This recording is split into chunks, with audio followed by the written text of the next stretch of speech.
दोस्तों कुछ ही दिनों पहले ईरान के मिनाब सिटी में एक गर्ल्स स्कूल पर बॉम्बिंग हुआ था, जिसमें लगभग 160 से ज़्यादा स्कूल जाने वाली छोटी छोटी बच्चियां मारी गई थी।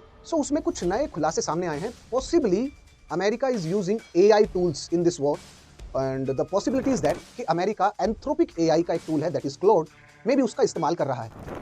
एक्सपर्ट ऐसा क्यों बोल रहे हैं? ऐसा वो इसलिए बोल रहे हैं बिकॉज फर्स्ट ऑफ ऑल उस अटैक को क्लियरली ऑब्जर्व किया गया। उस अटैक में देयर इज अ वीडियो जिसमें एक टोमाहॉक मिसाइल डायरेक्टली उस अटैक साइट के जस्ट पास में ही एक हेल्थ सेंटर है, उस पर हिट कर रही है, उसको अपना टारगेट बना रही है। And just after the 20 to 25 minutes, means पहले गर्ल्स स्कूल अटैक हुआ, उसके जस्ट आफ्टर 15 to 20 मिनट्स बाद ही वो हेल्थ सेंटर हिट हुआ। And you know the experts they are 90% sure कि this is the job of an AI, कोई ना कोई एआई टूल है। ऐसा उन्होंने इसलिए बोला because there are two main reasons for this. सबसे पहला देखिए, ये जो आईआरजीसी का कॉम्प्लेक्स था जहां पर गर्ल्स स्कूल था, तो पहले इसी कॉम्प्लेक्स में ये गर्ल्स स्कूल था। और जब यूएस की सैटेलाइट ने डाटा कलेक्ट किया था, वो 10 से 12 साल पुराना डाटा था, तो उस समय ये जो डाटा था, इसी डाटा में जो गर्ल्स स्कूल था that is inside the IRGC complex. तो इसका मतलब जो एआई टूल है उसके पास वो पुराना डाटा रहा होगा, तो उसने क्लियरली इस बात को शो किया होगा कि ये जो टारगेट है दिस इज आईआरजीसी टारगेट।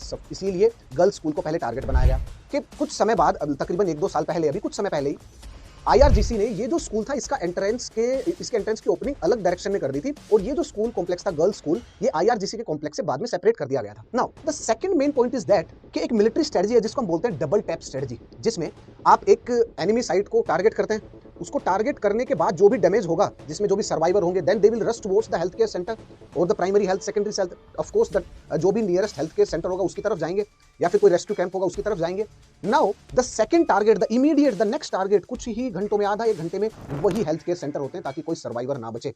ये बोल रहे हैं एक्सपर्ट्स कि बिकॉज वहां पर जो स्कूल था, उस स्कूल में नेवी जो ऑफिसर्स थे आईआरजीसी के, और जो काम करते थे आईआरजीसी के, उन्हीं की बच्चियां थी। इसीलिए एआई ने उसको एक पोटेंशियल टारगेट कंसीडर किया। पहले उस पर एक टोमाहॉक जो मिसाइल है उससे उसको टारगेट किया गया।